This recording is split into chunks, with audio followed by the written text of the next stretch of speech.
okay, because it will be a busy week for you until next week. I think you will have at least 3 quizzes that covers the module 2. And then I will also try to make available some parts of the spectroscopy. So in my class, I have this what we call course coverage schedule.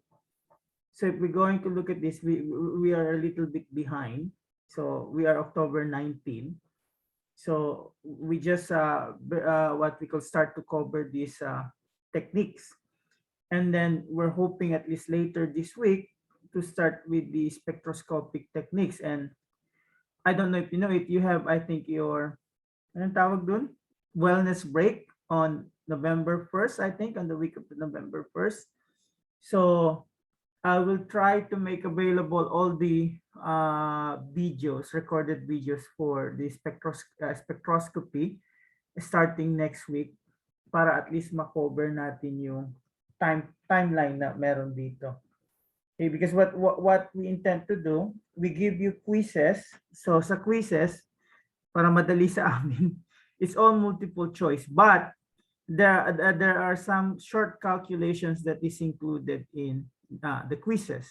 And then in the problem set, nandoon yung mahabang problem and some essay type question. Okay? So ganun yung mag-ano. I'm a little bit behind on the quizzes, but at least I was able to make up doon sa recorded what we call lectures. But now that I'm used to it, I think we will be on time by the time na meron kayong wellness yung break. Okay, so ang advice ko lang sa inyo, we want to keep at the schedule because the problem that we have, at least in 2:30, they try everything to delay and then they're complaining that everything was compressed at the end. Kumbaga kasalanan pa namin na compress lahat sa huli sila yung mga student naman yung nag-request. Because as much as possible, I know this is not the only course that you're taking. You also have other courses. So maybe what we're planning is we're going to release quiz 3 by Thursday. Okay. And today we're just going over this problem solving. I want to do it real time. Okay.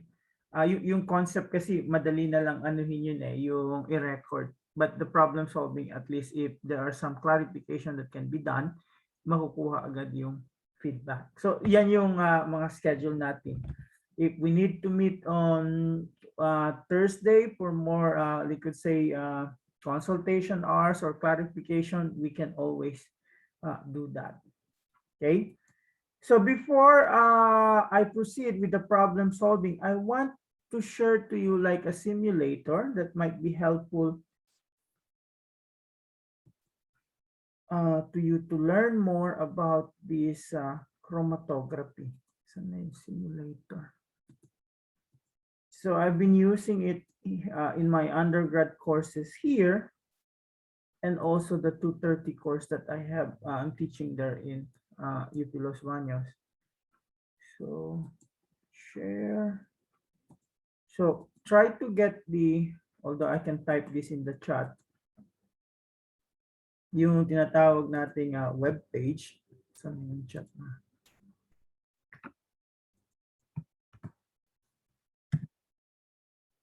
So at least it will what we call help you understand how HPLC works. Okay, so the good thing with this simulator, they have some sort of preset compounds.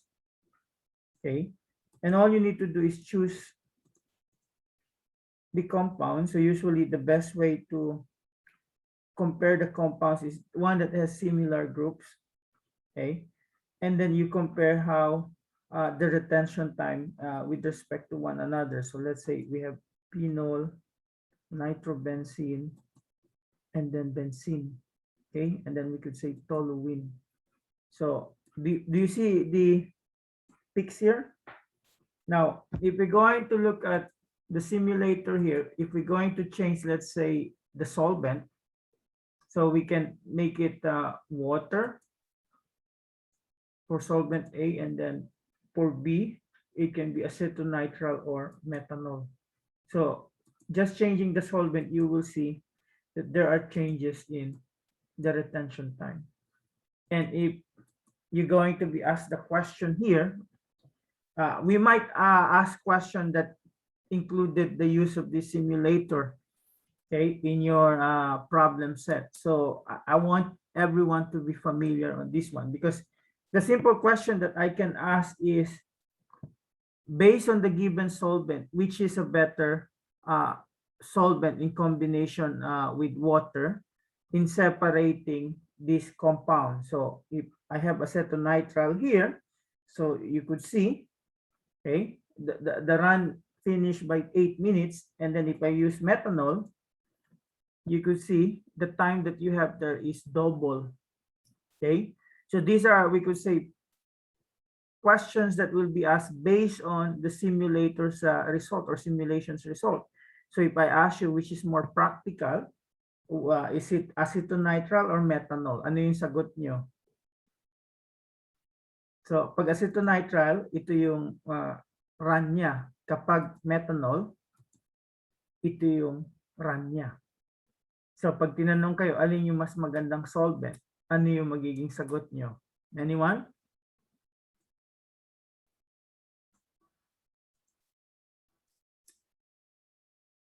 Okay, so some starting to answer acetonitrile. Now the question is, why acetonitrile? Bakit nyo pinili yung acetonitrile? Ano yung rason? Okay, lesser time. Okay, that's a very good, we could say, answer. A very good reasoning.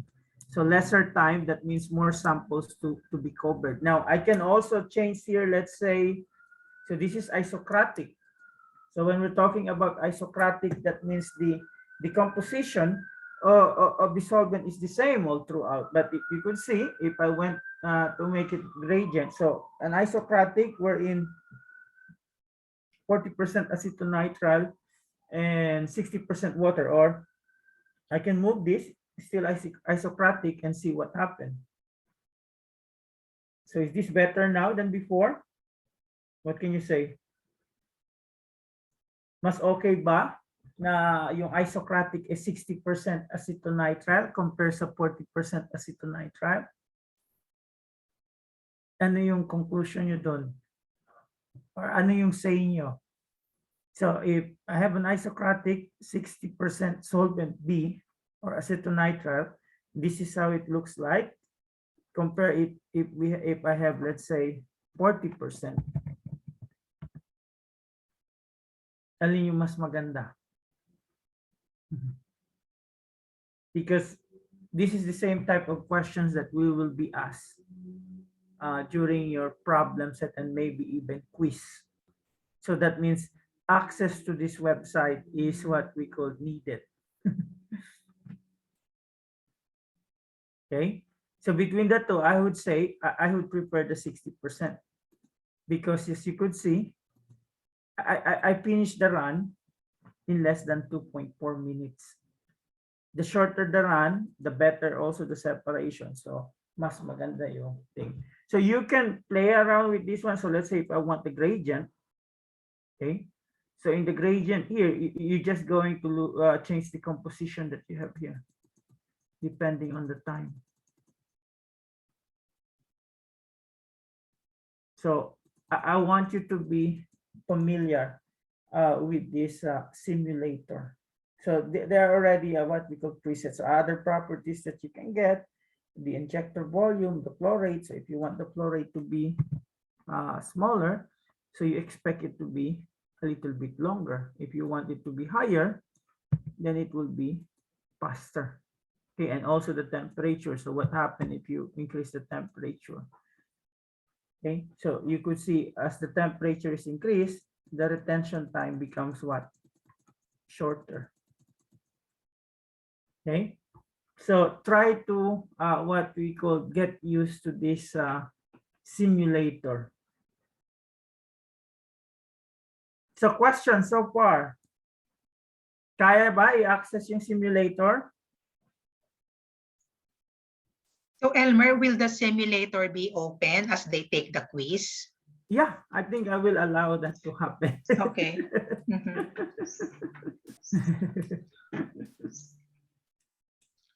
But class, you should also know or try to explain bakit nangyayari yon. So in the lecture, you will have the reverse phase, then we have the normal phase. So pagka reverse phase, ano ba yung polarity ng stationary phase, ano yung mobile phase, so ano ang fine-favor pagka ganito. So for example, dito sa water acetonitrile, syempre pag ini-increase mo yung acetonitrile, so ganun na nangyayari. So you should be able to explain also na bakit kaya bumibilis, bakit bumabagal. And then, of course, you have to look into the compounds that you are going to separate. So may phenol, which has a polar OH group, then may nitrobenzene, benzene, toluene. So in other words, you should relate the properties of the solute or the analyte together with the stationary phase, which is the column, the column packing, and the mobile phase. Yun yung solvent. Kasi in chromatography, the chemistry happens between the interaction of the solute and the stationary phase or the column. The column is really the heart of the chromatographic separation. Kaya dapat maintindihan nyo ano ba yung klase ng column, anong characteristics ng column such that it can affect the separation of the different types of compounds, mixed compounds. Like for example, etong nasa etong apat na to. So it's very good to play around this simulator, but be sure that you can also explain bakit ganun ang behavior ng mga peaks. Siguro pag play around nyo dito, meron din kayo ma-encounter na hindi nare-resolve yung mga peaks, patong-patong sila. So itry nyo na play around with it. And then bakit kaya sila nagpatong-patong? Anong nangyari? So yung mga ganun, you should be able to know the principle behind the chromatographic separation. So, I mean, you should be able to explain why in a C18, so this is a C18 column, why phenol eluted first compared to nitrobenzene, benzene, and toluene. So it has something to do with the property that you have there doon sa column. So the column is a little bit non-polar. So the one that will stay longer are also the non-polar. So yung unang mag-elute yung polar. So if you're going to look at the polarity, phenol with the OH is a little bit polar compared sa benzene at sa toluene. Nitrobenzene also because of the NO. It has some sort of polarity. Okay, that's why it elutes first compared to the benzene and toluene. So usually ang chromatography is just the interaction of the mobile phase and the stationary phase. At yung kung gaano sila kabilis or katagal magstay depend doon sa property nung compound mo with the stationary phase. So that's what makes it a little bit unique, because if you're going to look at the chromatography, it's not really a detection method. It's more on a separation method. Yung detection method niya ay yung ibang field ng instrumentation like the spectroscopy or electrochemistry. So yun yung kaibahan nitong tinatawag nating chromatography. It's mostly on separating, and then once you separate them, you detect using other methods. Yun yung I think na gusto kong malaman nyo. And another thing that we will ask you is maybe doon sa mga question namin sa problem set, it's mostly practical questions. So based on the principle that you learn on the different detectors or different instrument, so aling method ang gagamitin nyo? Let's say if we have samples that contains fatty acids. Okay? So if you say GC, so ano yung detector yung gagamitin nyo? Okay? Or if you're going to say na if we have these PCBs or PBDE, what methods are you going to use? So, yun yung application na ng knowledge nyo doon sa pagkakaintindi nyo dito sa method na to. So, we want to be more practical. Okay? So, ganun yung magiging question nyo sa tinatawag nating mga problem set nyo, the essay 1. Doon sa tinatawag nating multiple choice is mostly the concept that we have and some short calculations na di-discuss natin ngayon because I think you can do some calculation. So the way we design it is 3 points doon sa concept question and then 5 points sa calculation. But still multiple choice kahit calculation. Because I'm having a hard time doon sa quiz 2. Hindi ko alam saan ilalagay yung score. So what I did, I download the whole PowerPoint. Pero yung ibang sagot nyo, hindi lumalabas dun sa PowerPoint. Sabi ko, gigradean ko na lang yung answer nyo doon sa bawat entry.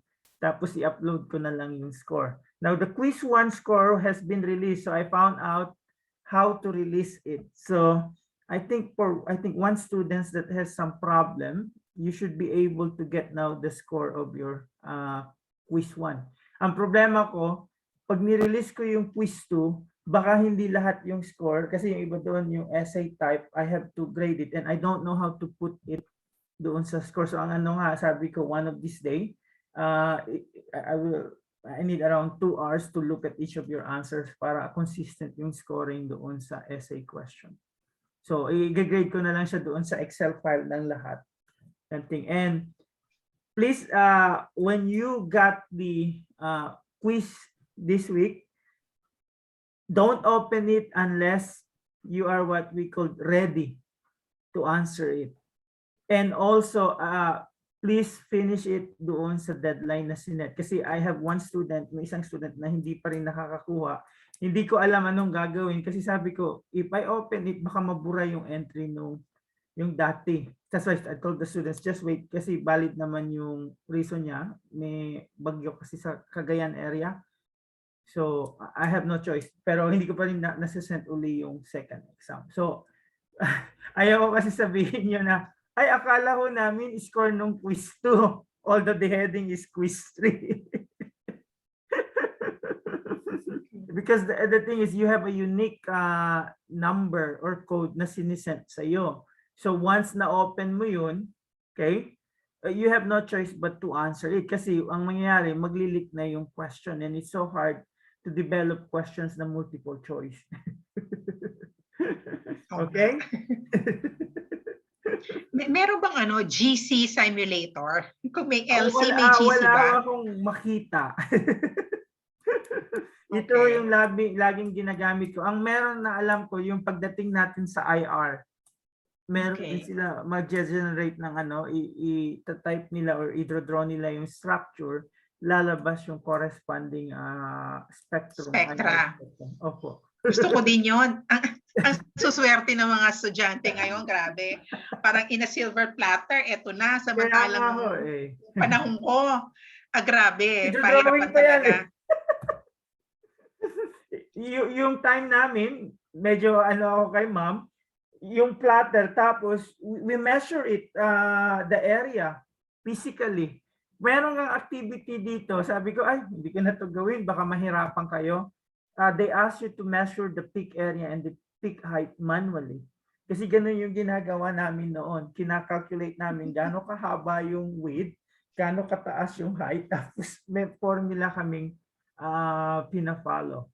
Ganun yung Ngayon kasi sa mga GC at saka HPLC, may integrator na sila.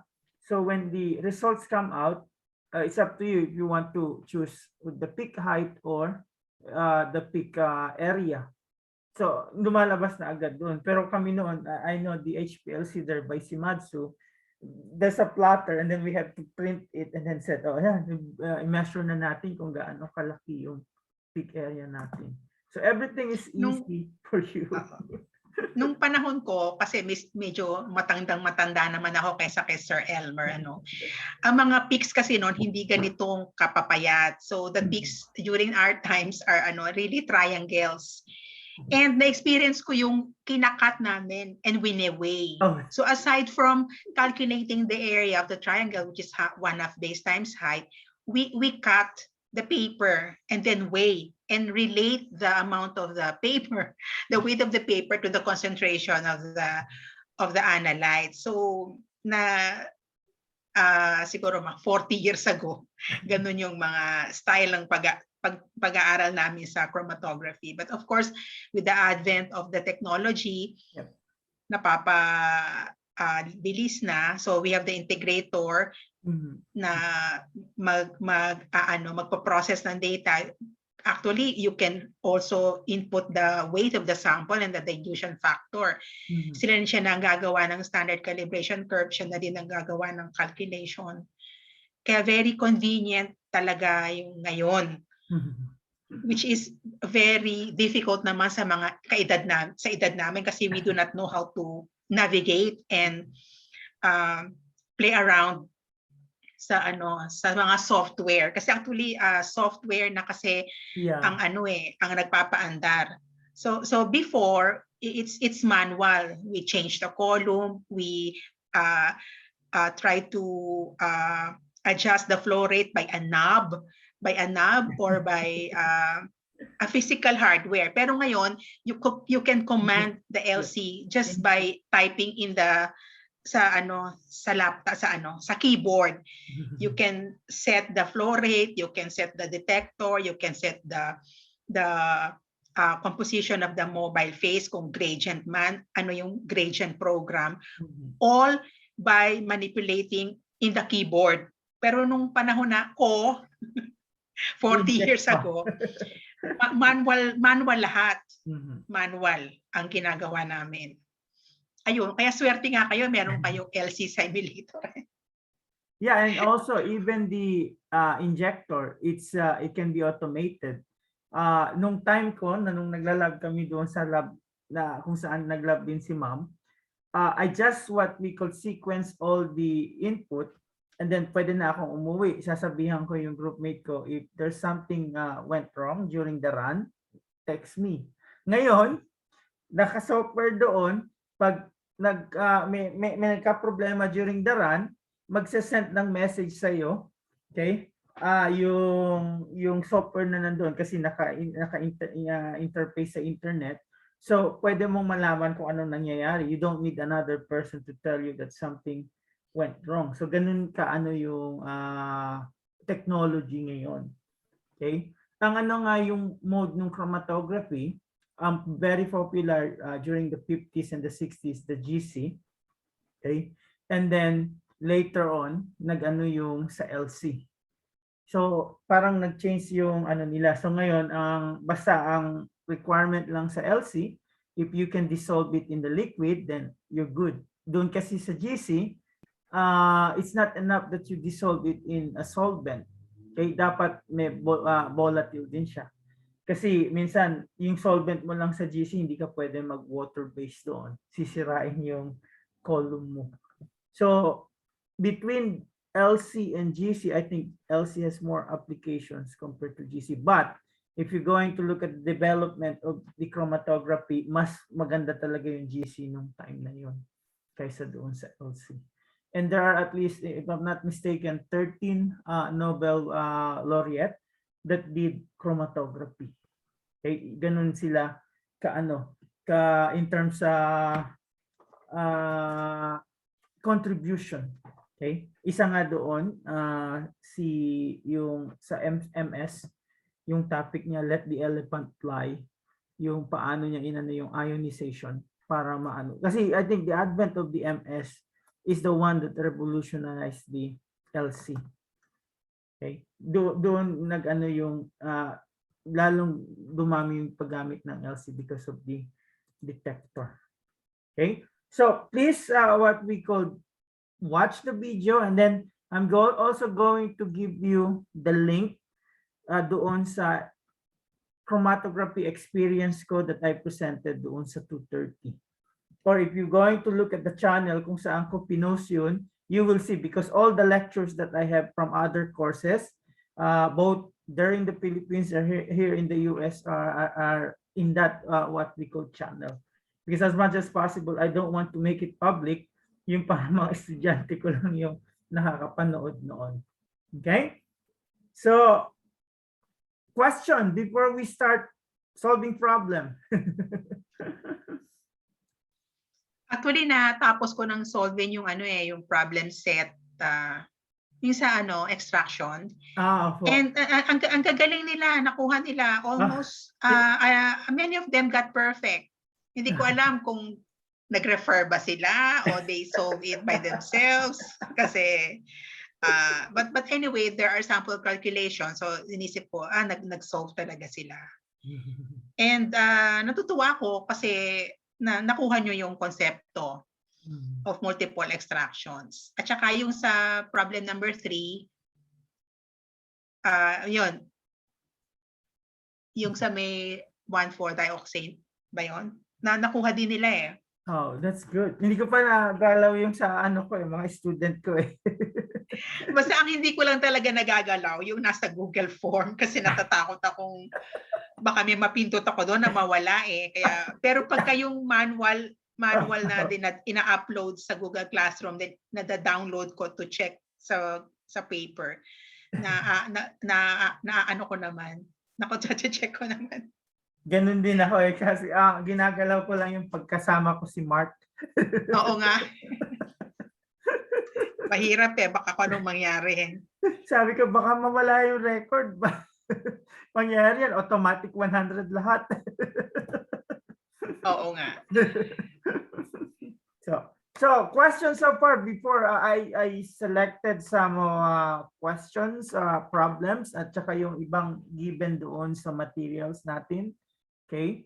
So expect your questions and problems sa quiz or sa problem set kagaya dito sa mga example na gagamitin natin. Okay? So the first one that I have, so halo-halo na to, mostly on chromatography, so HPLC. Okay? Yung isang big problem sa huli, yung I think I put there 6 question in one big problem. Doon sa original na natin material, there's only 3 questions on that. But when I look at the source, there's more than 3 questions on that. So if we have this problem, so in a chromatographic analysis of low molecular weights, butyric acid elutes with a retention time of 7.63 minutes. The column's void time is 0.31 minutes, and calculate the retention factor for the butyric acid. So retention factor is just what? That's your K, right? So paano natin i-ano yung K? Is it just that one minus this over this one? So you can expect question like this in the quiz kasi very straightforward siya, tsaka maiksi lang yung tanong. So all we need to do is put all the values that's given.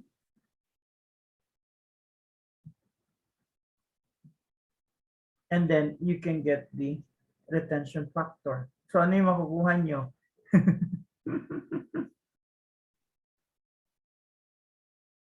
Anyone? So I would suggest mag-solve din kayo, because I think experience-wise, if the students are also participating, they understand more, okay, yung concept at yung calculation na ginagawa. So what do you get? 23.55 or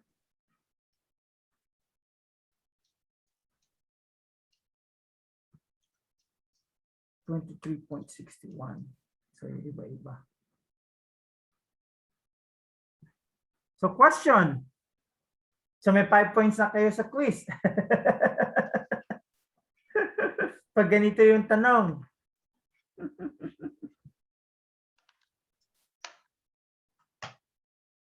So earlier we have retention factor. So ngayon naman yung isang factor, yung tinatawag natin selectivity factor. So here, sabi dito, in the same sample as the previous problem, yung retention time ng isobutyric acid is 5.98. So what is the selectivity factor for isobutyric acid and butyric acid? So we have butyric acid from the previous one, and it is 7.63. Tapos yung void time is 0.31.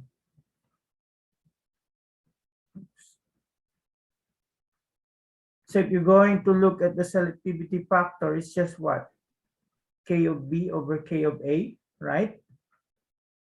But if you're going to look at in terms of retention time, so that's the retention time of the, how do you call it? The one that elutes later compared to the one that elutes earlier, minus the void volume that you have. So ang rule sa alpha, as dito sa selectivity factor, if you watch the video, it should always be more than 1. And the way to make this more than 1, yung retention time ng numerator ay yung later eluting species. So dapat yung retention time sa numerator ay mas mataas doon sa retention time ng denominator.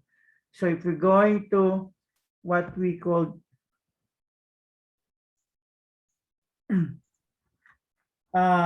solve this problem, ano yung makukuha ninyo? Anyone?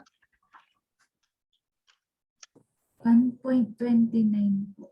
1.29. So if we have it like this, so this is 7.63 minus 0.31, tapos 5.98. So you get 1.29. Yes po. So ito yung mga we could say quiz calculation. Okay, and since it will take you more time compared dun sa concept, ang ginawa namin, we put 5 points to those type of question. Okay, so question so far, kaya pag ganito?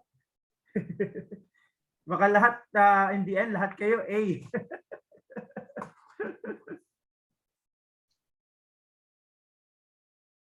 So let's try this one. So I think this is a little bit more challenging than the one that we have discussed so far.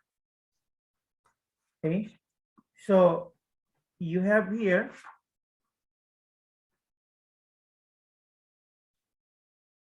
chromatographic analysis using dieldrin, chlorinated pesticide. It gives a peak with a retention time of 8.68 minutes and a baseline width of 0.29 minutes. So you are asked to calculate the number of theoretical plates. And it is given that the column is 2.0 meter long. So what is the height of theoretical plate in millimeter? So ano yung formula natin dito? Because if you're going to look at this, you need to solve first for n, and then once we get the n, we solve for the h. Now the question is, which n formula are we going to use? Anyone?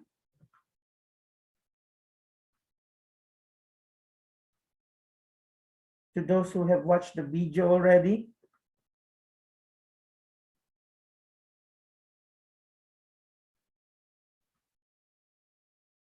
napanood niyo ba yung video, yung iba sa inyo?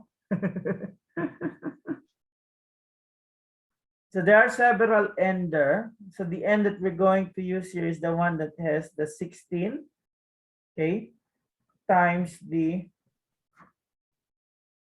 retention time over the width. And then we could say these are what?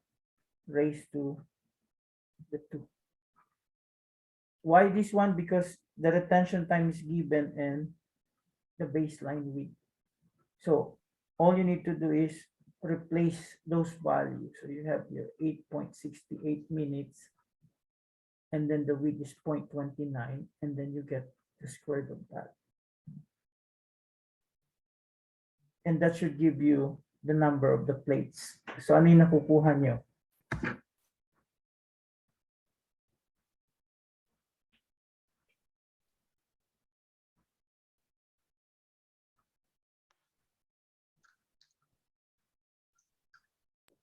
$14,333.87.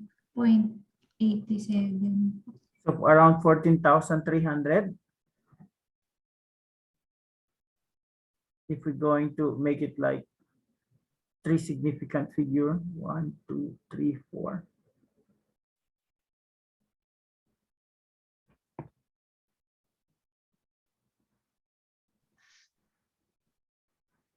Yep.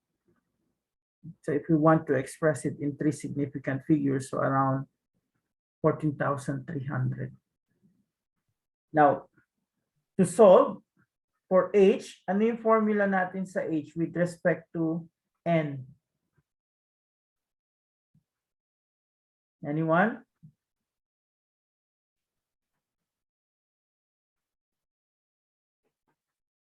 So H, if we're going to look at the height, that is usually equals to the length of the column over the number of theoretical plates. And we're given there around what? 2.00 meter.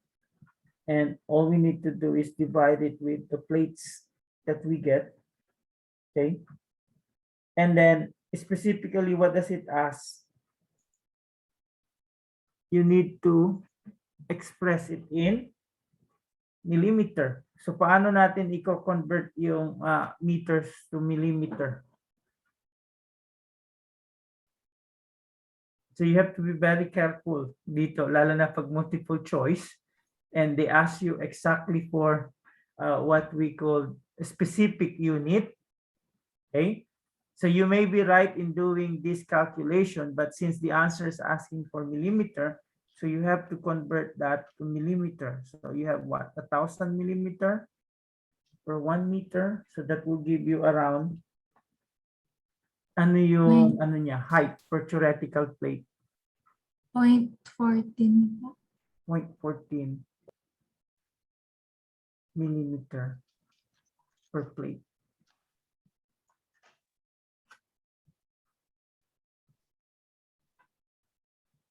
Yung iba, nakakasunod ba?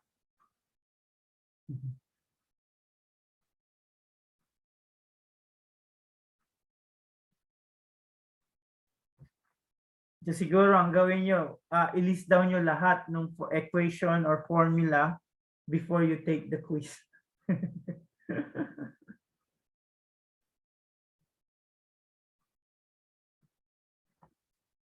So questions so far?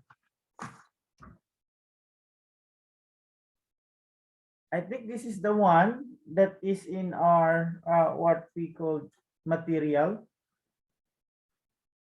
So you have here a mixture of benzene, toluene, and methane injected to gas chromatography. So methane gave a sharp peak in 42 seconds, whereas benzene required 251 seconds, and toluene was eluted in 333 seconds. So you are asked to find the adjusted retention time and the capacity factor for each solute. So if you're going to look at the adjusted retention time, that's equals to what? So TR, adjusted retention time, okay, TR prime equals to TR minus the void time. So all you need to do is subtract this with what?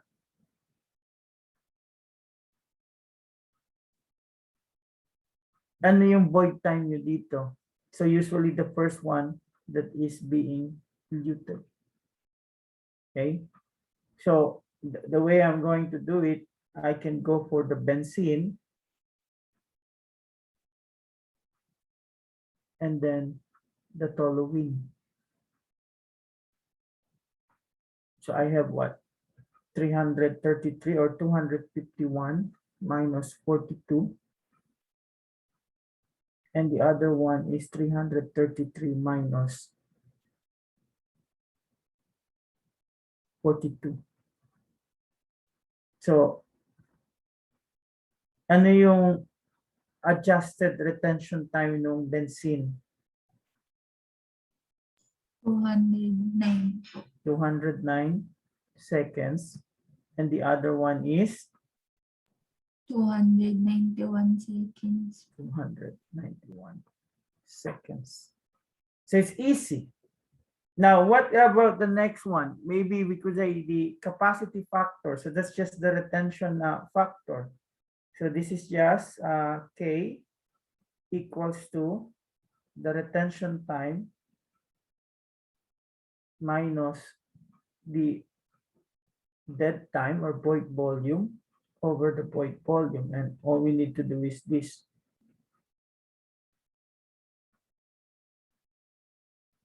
So this is for the benzene.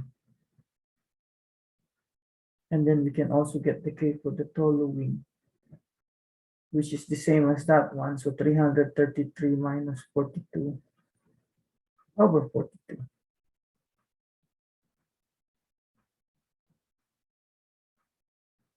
And then once I get this, I can also get the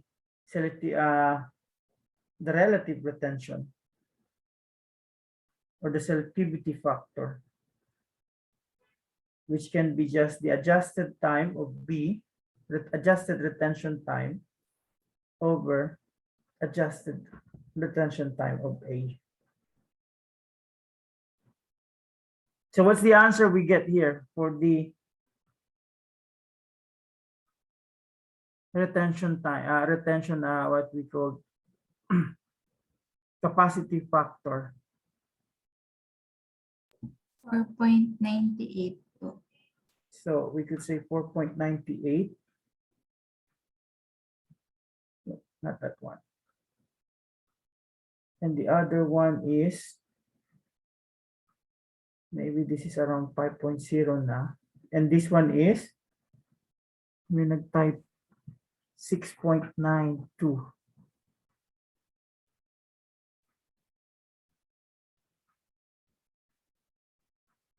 So if that's the K of the two, so ano naman yung selectivity factor niya?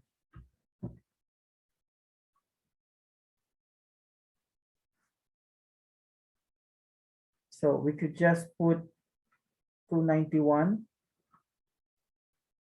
over 209, giving you 0.99. Ay, mali po. 1.39. So madali lang, di ba?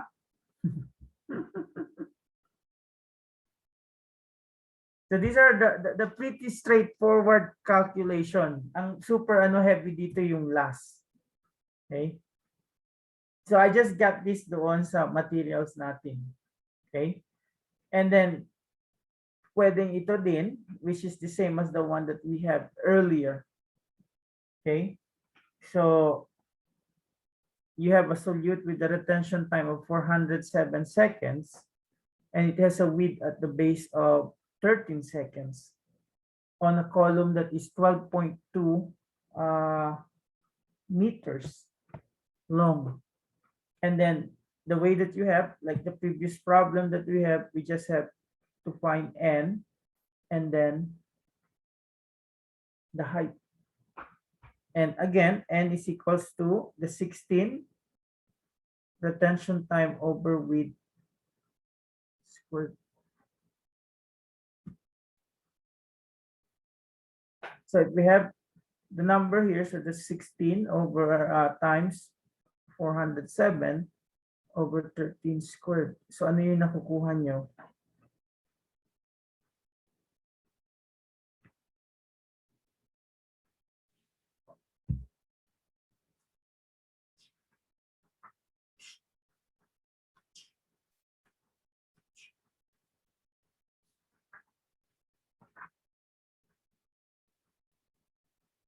Anyone? 15,682 po. How much? 15? 15,682 po. Okay, so we can round it up to 1.57 times 10 to the 3 or 4? 3 po, sir. 3 po.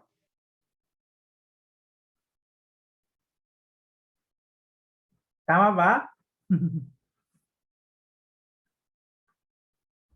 4 po ata. Times 10. Kayo yung mas gising kaysa sa akin. So 4 po, sir. So it's 1.57 times 10 to the 4 kasi 15,000, di ba? So you move that 1, 2, 3, 4. Now how about the next question here? So if you have the height, so again, it's just length over n. So you have the 12.2 meters divided by 1.57 times 10 to the 4. So you're going to get there a number.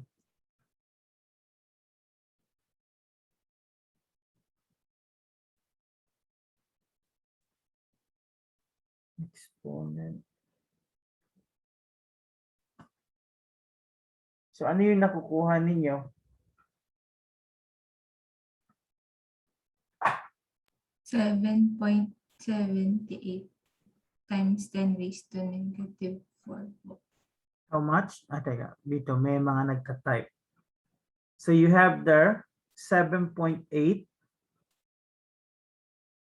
times 10 to the negative 4. That's in meter. Now, what if we do it to millimeter? What would be its equivalent?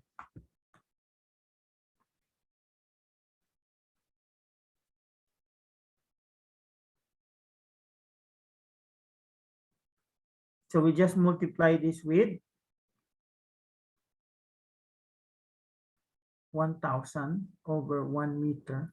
So we have here around 0.78. So question. So far, easy lang, di ba?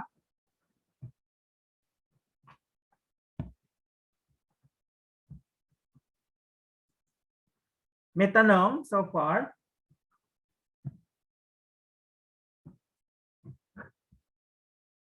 Now we go on resolution. So iba na naman, iba yung formula dito sa problem na to. Okay? So in this problem, you have here analysis of lemon oil. So a peak for limonene has a retention time of 8.36 minutes with a baseline of 0.96 minutes. And then you have gamma terphenyl, elutes at 9.54 minutes with a baseline width of 0.64. So you are asked for the resolution, okay, between the two peaks. So ano yung formula ng resolution natin?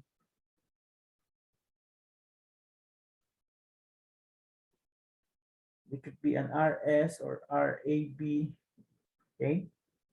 So usually if you're going to look at this is just what?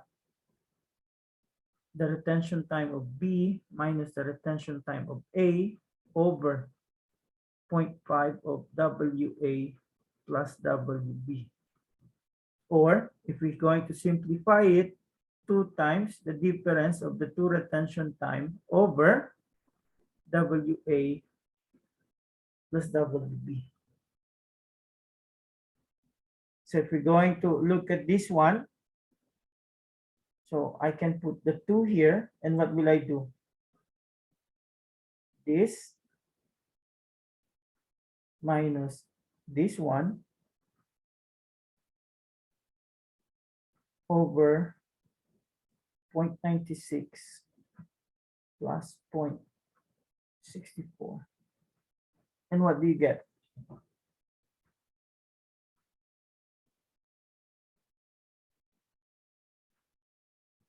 1.48 po. 1.48. 48 po. Now the question, is this a good number? Ano yung cut-off natin sa resolution para nasabi natin na maganda siya? To those who watch the video already. So we want the resolution to be at least what? 1.5. So yun yung parang minimum. Okay? Between 1.5. But if you really want a good one, it's between 2 to 5. You don't want a resolution that's so high because that means the analysis is so long. Okay? You don't want it to be less than 1.5 because that means they overlap. So yun yung interpretation doon sa value nung resolution. So if you have a resolution about, let's say, 0.5, most likely, isang peak lang yung makikita nyo. One big broad peak. If it's around 1, so maybe you could see it like that. But if around 1.5 at least, you could see that there's at least a separation. So yun yung number na related dito sa resolution. Okay? So those are the type of question doon sa problem set. Yung parang, what's the good points of HPLC and what's the good point of GC? So punta tayo dito sa COBATs because I think this is one question doon sa material natin. So if you're going to look at the lecture about the COBATs, okay, maybe I can open the part where you have this. I'm trying to look.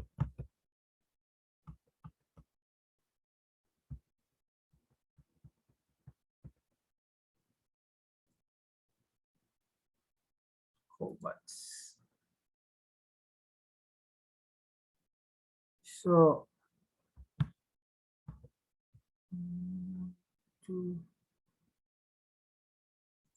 ito yung parts, yung tinatawag natin na COBATs retention index.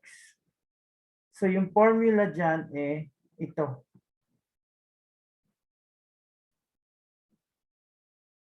So if we want to get the what we call COBATs retention index, so this is just 100 times.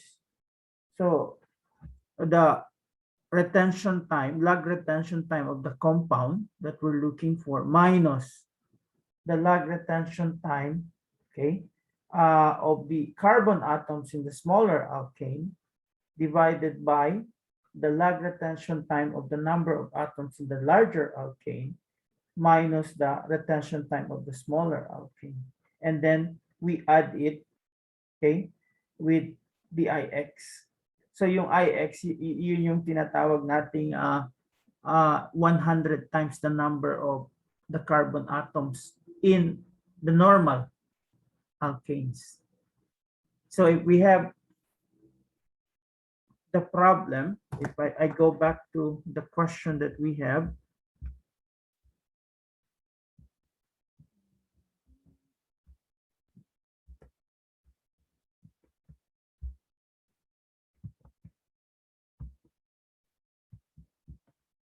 so if you're going to look at the formula that we're going to use here, so we have this. Malapit na tayo dun sa mahaba. We have this, and we have this one. So how many carbon in propane? If you review your orgo, is that the 3, right? Kasi methane, ethane, propane, and then this one is a 4. Okay? So if we're going to look at the COBATS index, so ang maano lang natin dito is isobutane.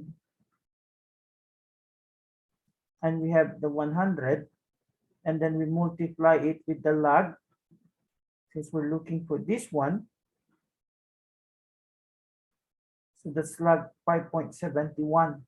And then we subtract it with the log. So ano yung smaller carbon dito? 223. And then we can get the log here of 6.67 minus log 223. And yung value natin, so we have what? Isobutane. So ilan yung straight chain ano ng isobutane? Yung straight chain carbon. Ano yung structure ng isobutane?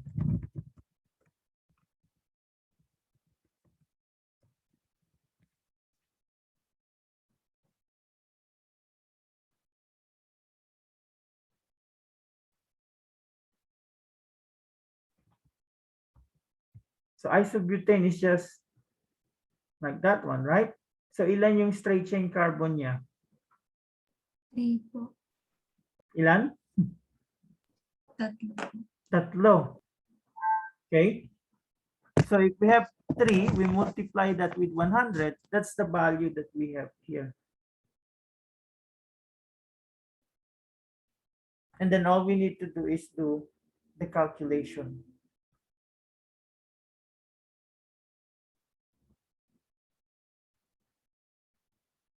So what do you get?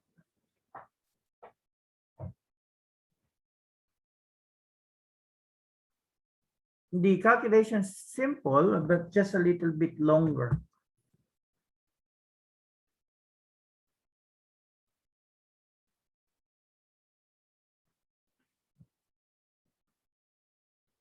So you have 385.86, so around 386.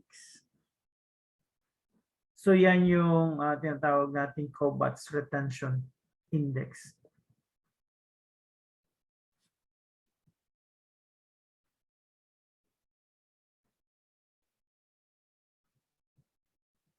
So we go now to the long one. So ito yung malamang lumabas sa problem set nyo. Now, in our material, they ended the question after letter C. But if you look at the source of the material, it goes way to letter F. So the problem that we have here, we have substances A and B were found to have retention times of 16.40 and 17.63 minutes respectively on a 30.0 centimeter column. An unretained species passed through the column in 1.30 minutes, and the peak widths at base for A and B were 1.11 and 1.21 minutes respectively. So you're asked to calculate column resolution, the average number of plates in the column, the plate height. So we have solved problems like this one.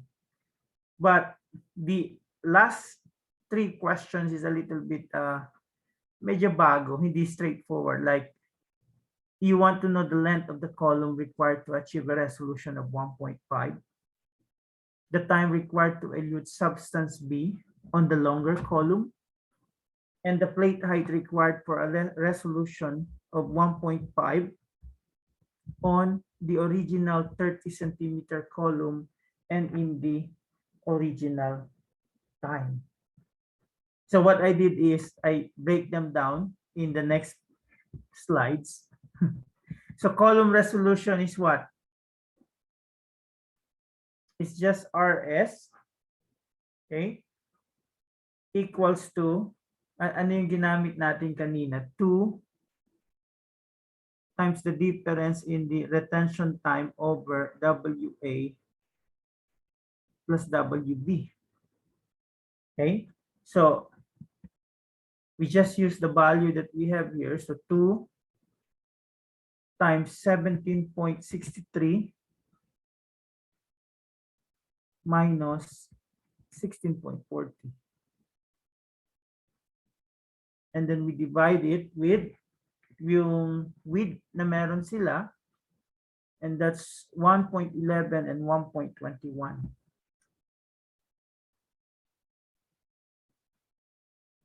So what do you get? 1.06 po.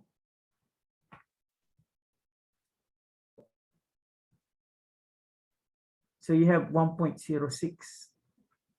So as you could see, based on the resolution value, you expect them to overlap. Okay? Kaya meron tayong question,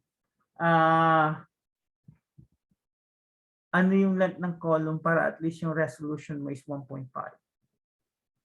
Okay? Then we will go on that. So the average number of plates in the column, we already have two problems like this. So this is n equals to 16 retention time over the width.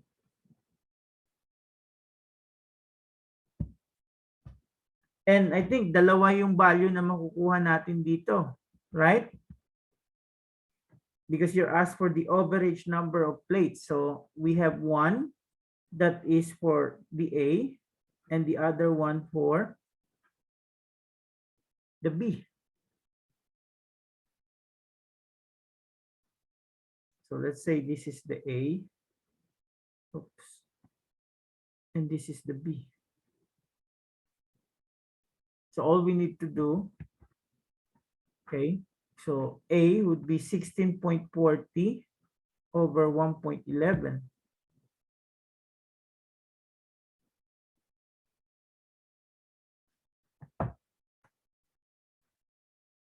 I forgot the squared. Tapos yung isa, you have 17.63 over 1.21.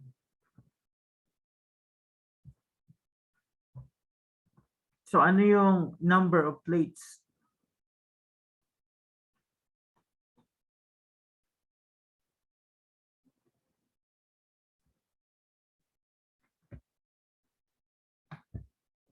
$3,492 po sa A.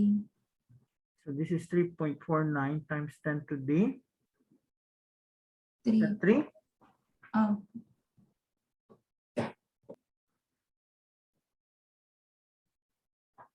And the other one is 3,396.67 po. 3,000. 396 po. Oh, 396 or around 3.40.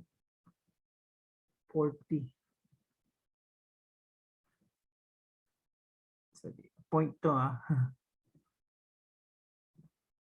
Now, the one that is being asked is the average. So what you're going to do, you add these two. Oops. And then you divide it by 2. So 3.49 times 10 to the 3 plus 3.40 times 10 to the 3. And then you divide by 2. So you will get here around what? 3.44 times 10 to the 3. And that's what we're going to use doon sa next question natin, which is the plate height. And the plate height is just H divided by L over N. Now you have here 30 centimeter and then the 3.44 times 10 to the 3 plates. So each plate will have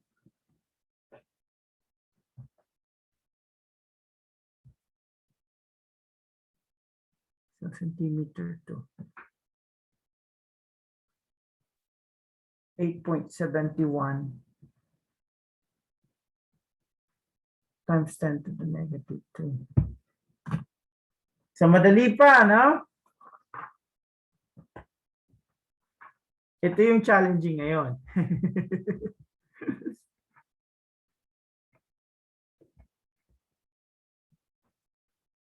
So ano dapat yung length ng column para ang resolution natin is 1.5?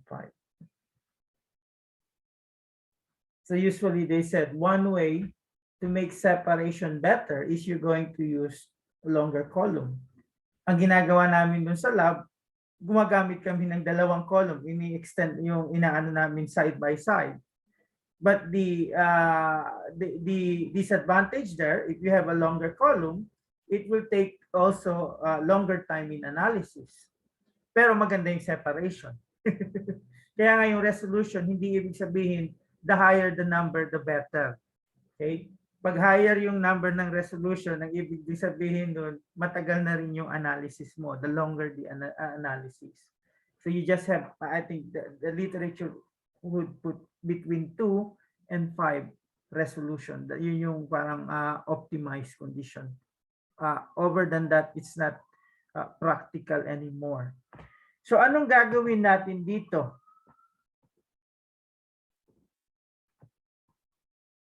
How are we going to solve the problem? So, may babaguhin ba tayo sa K or di kaya sa selectivity, sa capacity at saka sa selectivity factor? Because what are we looking at here? We're looking at the length and how it's affect the resolution. Okay? So if you're going to look at this, the capacity factor tsaka yung selectivity factor, hindi naman mag-change yan pag in-increase mo yung n at saka yung length. Okay? So ang pwede mong gawin, i-substitute natin yung n1 tsaka n2 doon sa equation, okay, ng resolution, and dividing one of these resulting equation, pwede tayong kumuha ng parang ratio. Yung resolution 1 over resolution 2 equals to the square root of n1 over the square root of n2. So yung 1 dito, yun yung original column. Yung 2 dito, yun yung longer column.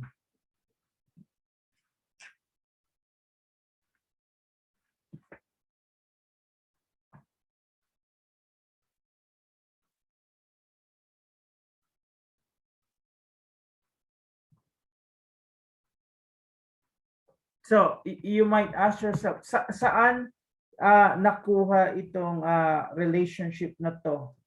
So in the derivative, yung pag-derive natin yung resolution, meron tayong equation that like this. Okay? And then alpha minus 1 over alpha, and then KB equals to 1 plus KB. So usually, hindi nagbabago yung ibang part dito. So ang nangyayari, okay, the resolution is dependent to the n. Now, what do we have in the n? Diba n is just equals to, if you're going to look, this one, h equals to L over n. So if we going to modify it, we could say n is just equals to L over your h. So in one way or another, okay, marerelate natin yung resolution doon sa number of theoretical plates. So if we have this, what do we do? Ano yung isa-solve natin dito? So we have the value here, which is 1.06. That's the original resolution that we have. And we want it to be 1.5. So ano yung number of plates na meron tayo dito? 3.5. 44 times 10 to the, ano yun? 3. No. That's a positive one. And this is the one that we're going to get. So once nakuha natin yung N2, gagamitin natin ngayon yung value na yan dito, and we know the height. So we can determine the length. So a little bit challenging. So ano yung N2 na makukuha natin dito if we rearrange this value here?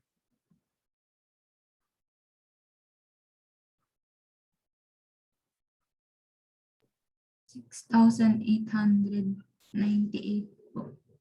How much? 6,898. 98. So 6.9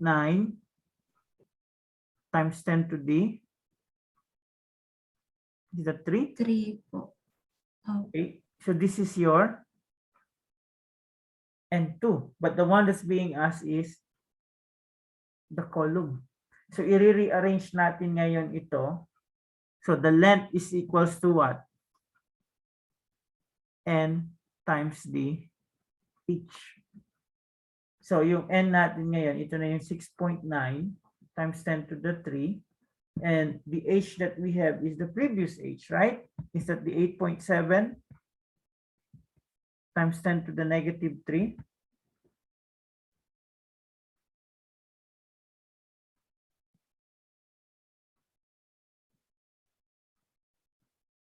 So if we're going to do that, yung unit natin nung length nung column should be in centimeter. And that would be equals to what? 60.01 po. 60. 0.01. So we could say this one.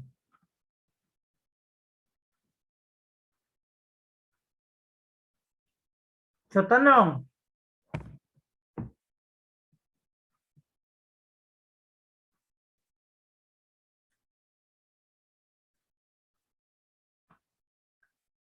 So ang original natin is 30, right?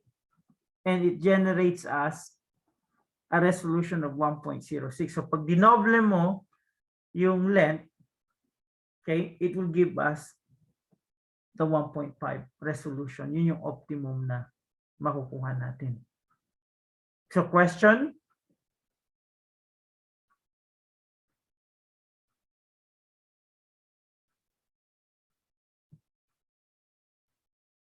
So wala. So proceed tayo dun sa isa pa.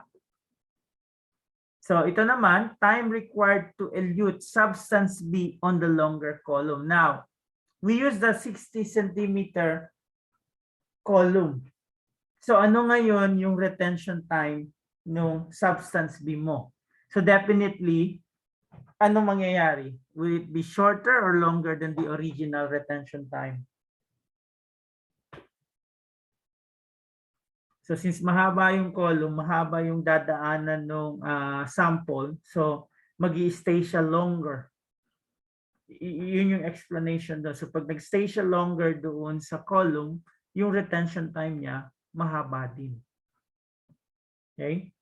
And to solve this problem, you can also do the ratio and proportion that we have. So we can get the retention time ng original over the retention time nung longer column. And then we can compare it with the resolution nung original at doon sa resolution nung longer column. But we have to use like a squared. And then all we need to do is replace. So the original retention time is around 17.63. And we don't know kung ano yung retention time in a longer column. And this is 1.06 squared. And this is 1.5 squared. So ano yung retention time natin? Pwede ba natin sabihin since dumoble yung haba ng column, doble din yung retention time?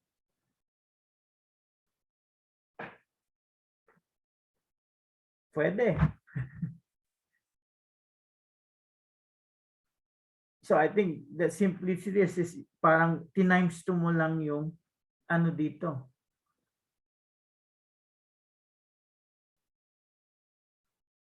So what do you get?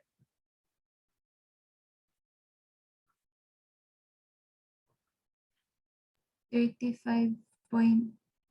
seconds. Ay, minutes po pala. Masyadong mahaba yun. Hindi na practical yung analysis na yun. Isang oras kalahati bawat sample. So usually, think of it. Originally, you have a 30 centimeter. And then you make it into a 60 centimeter. So if you have around 17.6, so that means you just multiply it by 2. So yung makukuha mong ano dyan is around 35 something.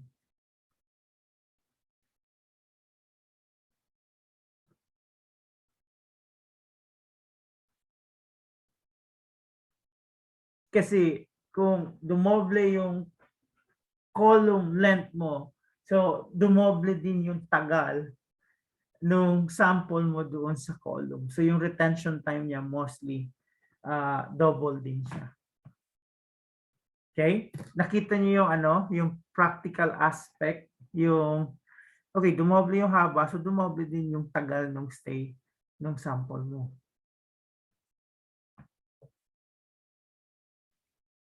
So question dito before we go to the last one. So ito naman, plate height. Elmer, wait lang. Yeah. Baliktad ata itong 1.06 tsaka 1.5. Tama po. Titingnan ko lang po. R1. Tama ba, children, class? Baliktad ba yun?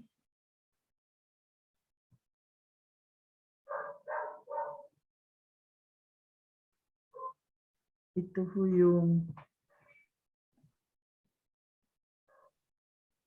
Tama pala. Tama po. Tama, 35 minutes ako ba? Okay. Opo. Sige, okay. Tama pala, sorry.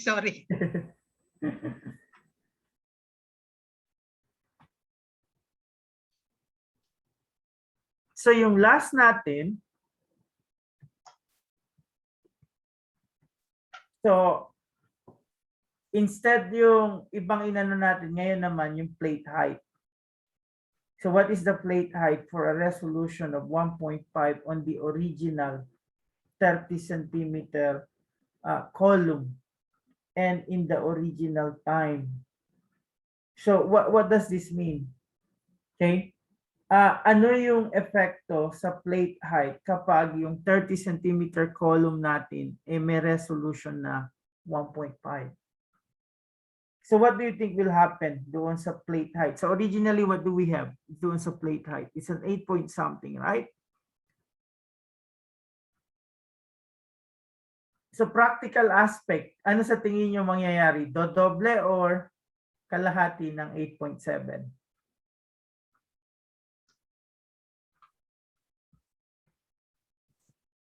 So you want a resolution of 1.5 but within the 30 centimeter column. So ano yung mangyayari doon sa plate height? Will it be double the 8.7 times 10 to the negative 3 or half of the 8.7 times 10 to the negative 3?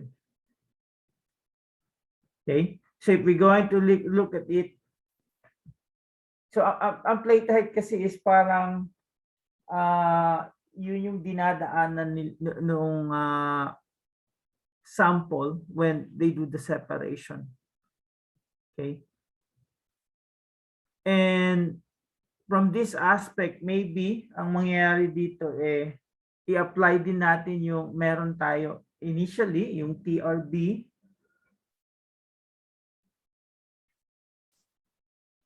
Yung retention time. Okay. Tapos yung resolution na meron tayo. So yung 1, 2, tapos squared pareho. Tapos we can multiply here the height equivalent.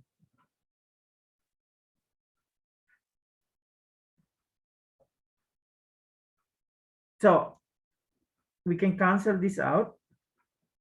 Okay. The retention time, because what we did is from the original equation that we have dito sa TRB equals to, ito yung pinakamahaba sa lahat, 16R S squared H over mu, and then the selectivity factor, and then the capacity factor, but we have to square this one. And then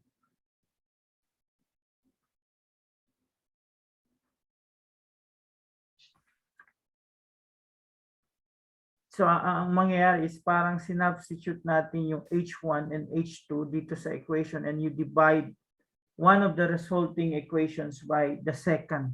So ang mangyayari, yun yung makukuha mo.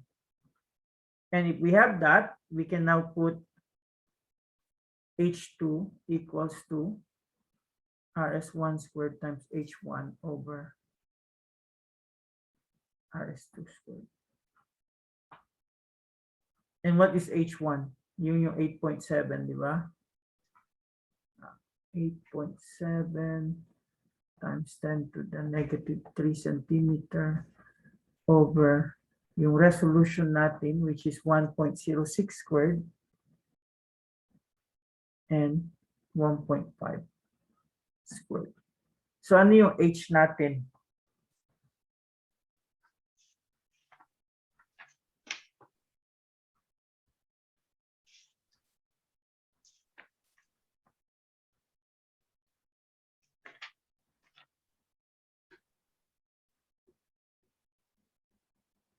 So yung retention time natin dito, it's still 17.63.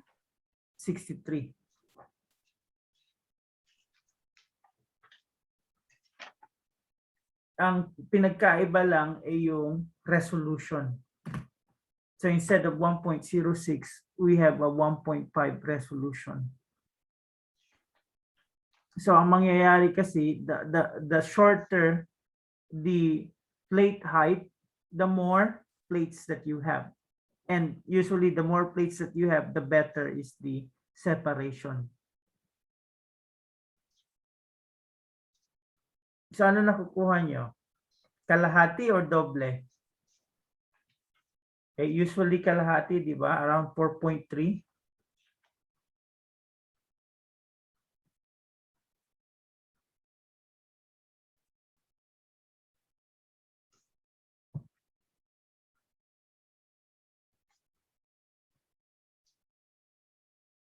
Nakuha nyo?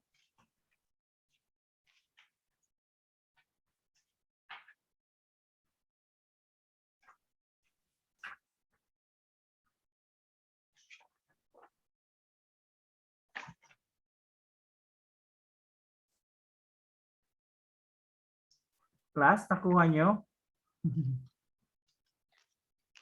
So kaya nyo na mag-quiz sa Thursday?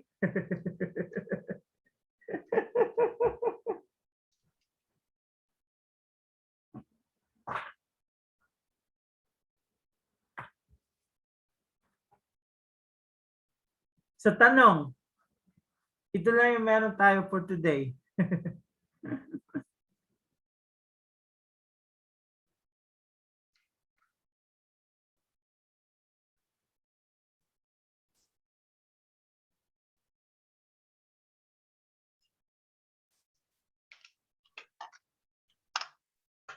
Tanong, children?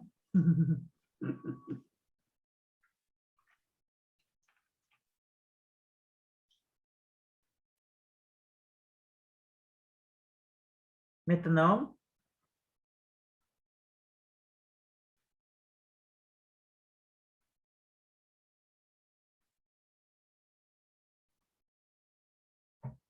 So that's what we have for today. So I'm not sure if we need to meet on Thursday, but I would suggest panoorin nyo na yung nakapost na video. Okay. If you need to meet, just let us know. Okay.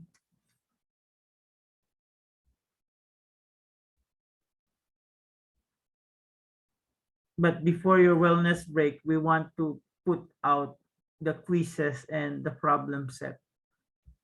So that by wellness break, tapos na kayo sa chromatography, and at that time, you can start doing the spectroscopy.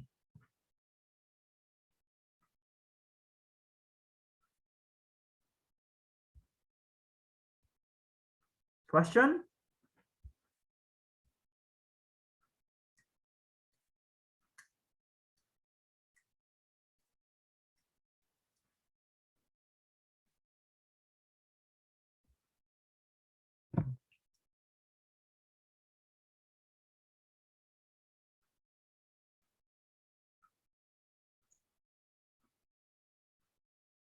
So sa board exam, medyo lilituhin kayo about resolution and H and yung N. Kaya dapat kabisado nyo to. So if you really practice today's problem solving and you imbibe it, you internalize it, so sa board exam, madali na lang yung sa chromatography. Kasi ito yung mga tanong sa board exam.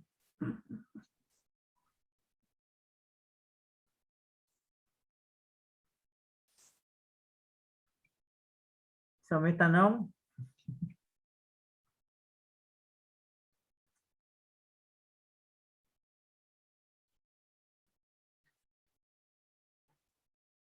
So siguro ganito yung mangyayari sa atin. I'm going to do the recording, and then if we need to meet synchronously, so we will discuss problem, and then if you need more clarification, we're more than willing to accommodate you during that time.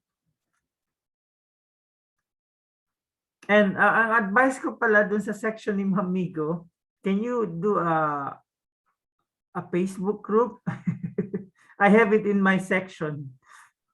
And last night, I don't know, I think I'm so tired when I uploaded the chromatography part. I supposed to send it with the 137, and I realized this morning I sent it to 230, the course that I'm in 230. And my co-teacher there was laughing. We only have one section. What is talking about? Let the other section know. Kanina ko lang napansin, sabi ko, ay, mali pala yung because I have my class last night, which is Sunday night here. But we start early there. We meet at 9, so we're done usually by 11. So I upload it. Okay, because usually what I do, we record it. So para mabilis, nire-record ko sa cloud namin. Kasi kapag ni-record ko sa computer, sometimes, pagkatapos na ng klase natin, I have to leave the computer open para ma-download niya. So natutulog na ako. But in the cloud, usually, they're faster. So isa-send lang sa akin yung kung available na. And then I download it faster. So usually yung pag-upload yung medyo matagal unless nandun ako sa space, sa office ko, mas mabilis yung internet doon. So you mean FB Messenger? Gagawa ko ng FB Messenger. Yung ang ginawa ko, yung mga estudyante ko yung mga estudyante sila mas marunong sila Oo nga Sino ba ang i-volunteer ko? I-add na lang nila ako.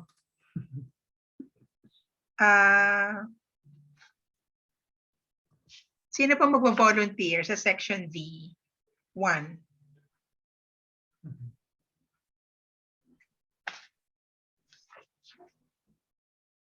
Si John Rio Villena, pwede kang nag-volunteer na siya. Okay.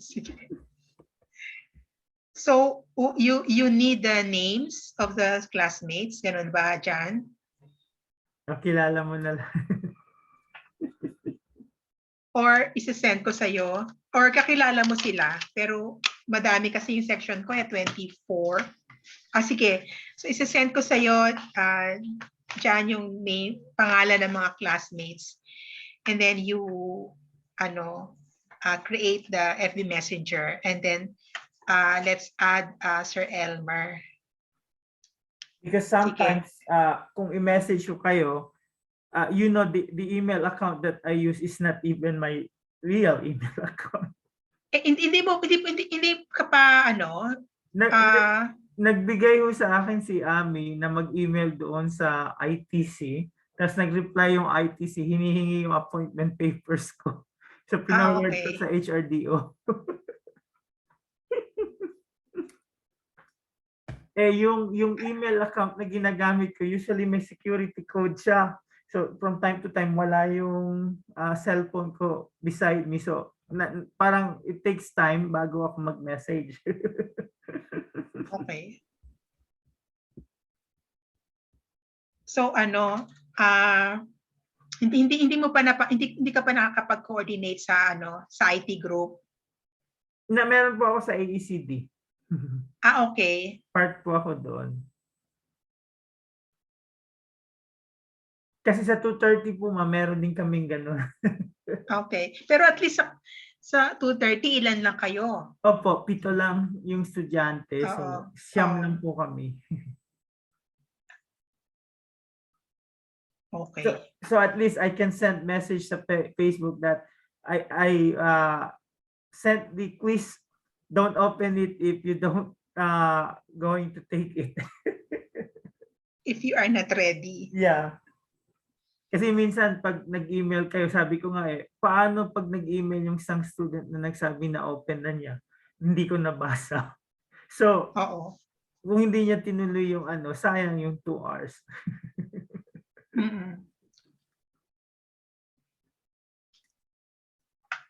Yan yung mga hurdles with this technology. Kasi noon, sasubmit mo lang yung papel, punta ka lang sa opisina ng teacher mo, or doon sa harap ng pinto niya, submit mo yung assignment. Madali lang. Hindi ko rin talaga, hindi ako maka-cope up doon sa, Masyado nga humabilis. Oo. So, Okay, siguro. may tanong pa, class? So if not, just let us know if you have any questions, send message. Siguro may klase yung iba kaya nag-leave na sila Alauna na ho .